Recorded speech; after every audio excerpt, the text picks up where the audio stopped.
electric vehicle landscape is just exploding with new contenders, isn't it? Oh, absolutely. Every week, it feels like something new pops up. And they keep pushing boundaries, redefining what value means, especially in EVs. Yeah, the value proposition is becoming key. So today, we're taking a deep dive into one that looks set to do just that.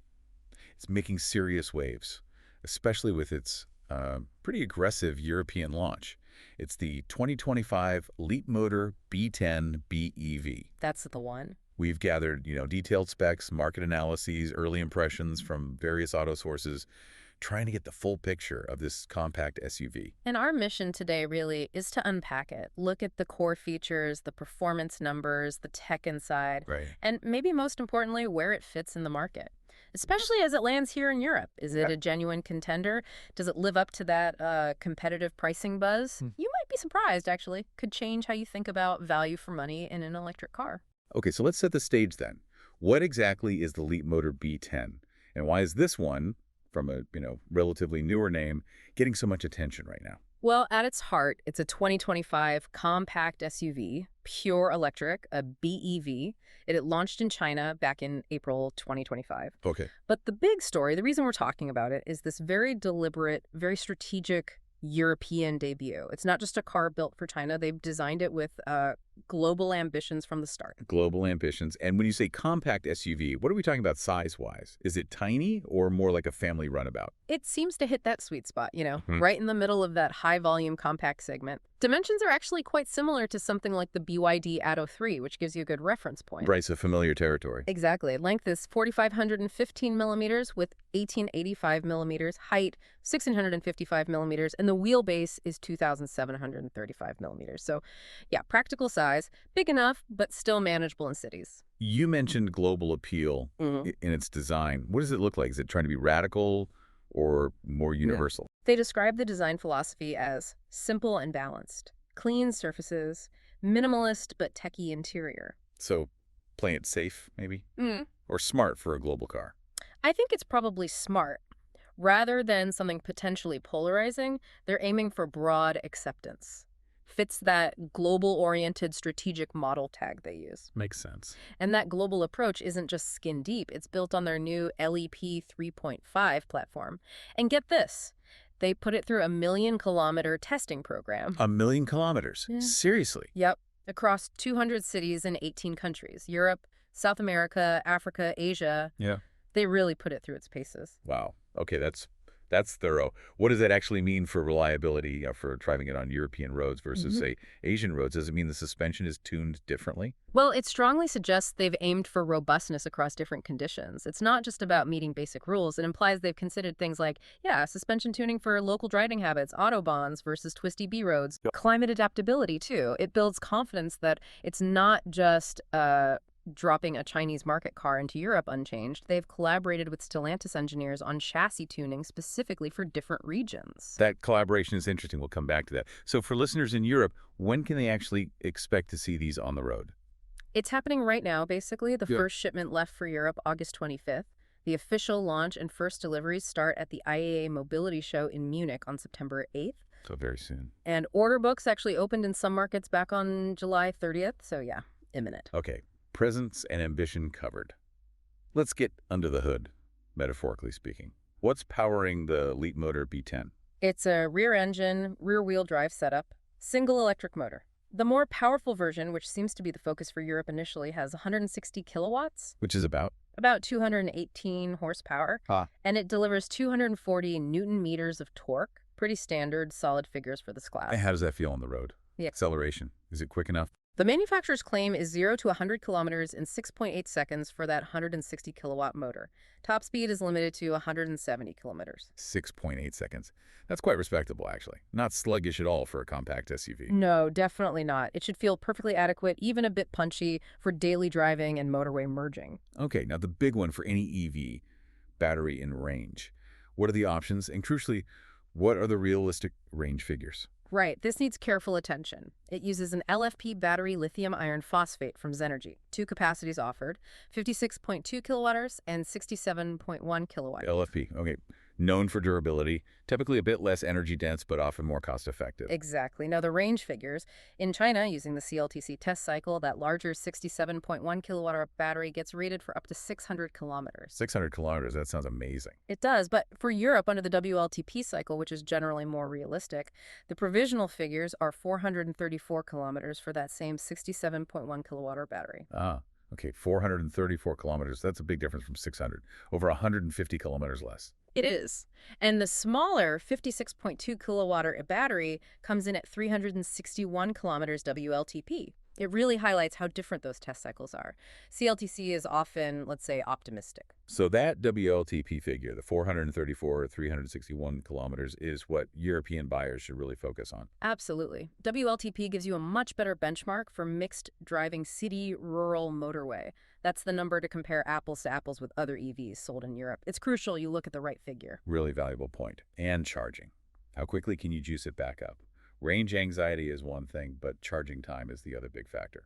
It looks pretty good on paper here. It supports DC fast charging up to 168 kilowatts. 168 kilowatts. That's quite high for this segment. It is. They claim that allows a 30% to 80% charge in about 20 minutes. 20 minutes for that much range back. That makes longer journeys much less daunting. Exactly. That's a quick coffee stop. For AC charging, like at home or work, it handles up to 11 kilowatts, which is pretty standard. And importantly, the battery system is liquid cooled. Good for longevity and performance, especially with repeated fast charging. Precisely. Helps maintain battery health and consistent charging speeds. Okay, so mechanics seem solid. What about the inside, the tech experience? Leapmotor talks about a smartphone-like experience. What does that actually mean? Well, the centerpiece is definitely the big touchscreen. It's a 14.6-inch display with a 2.5K resolution. 14.6 inches, that is large for a compact SUV.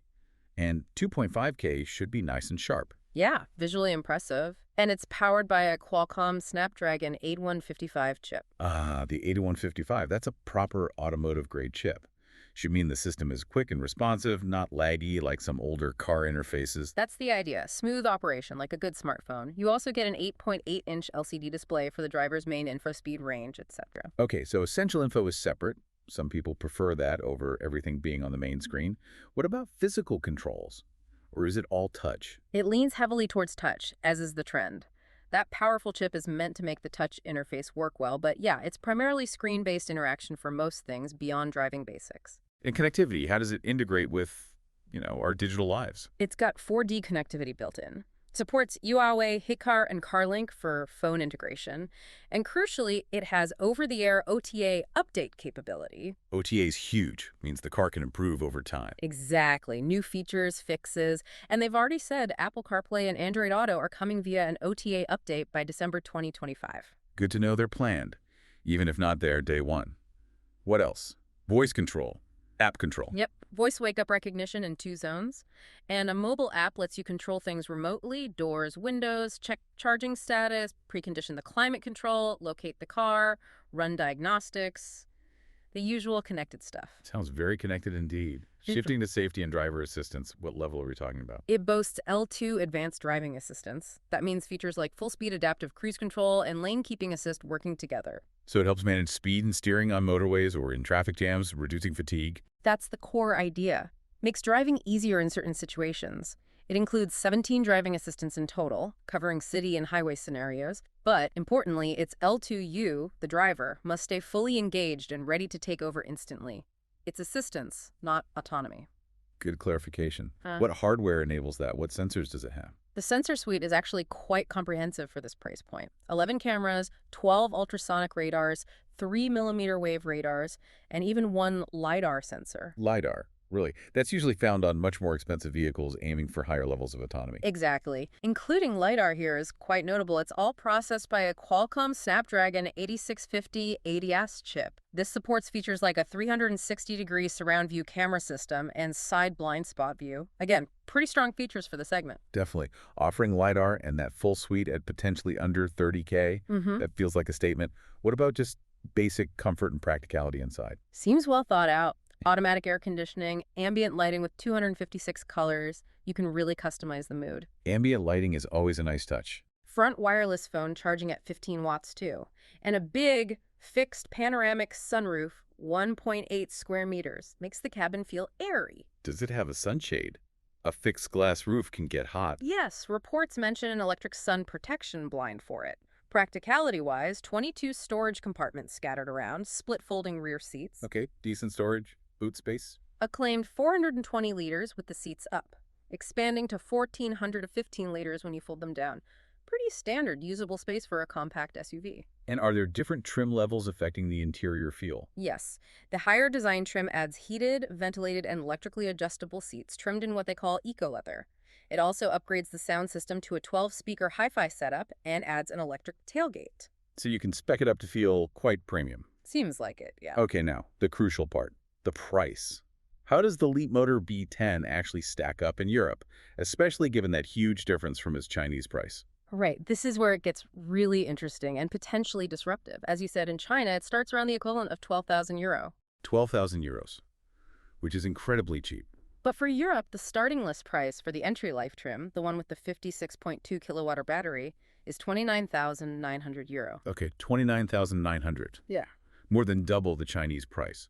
Why such a massive jump? It's a combination of factors. You've got EU tariffs, shipping costs, homologation and meeting local regulations, importer costs and margins, VAT, and, of course, strategic market positioning.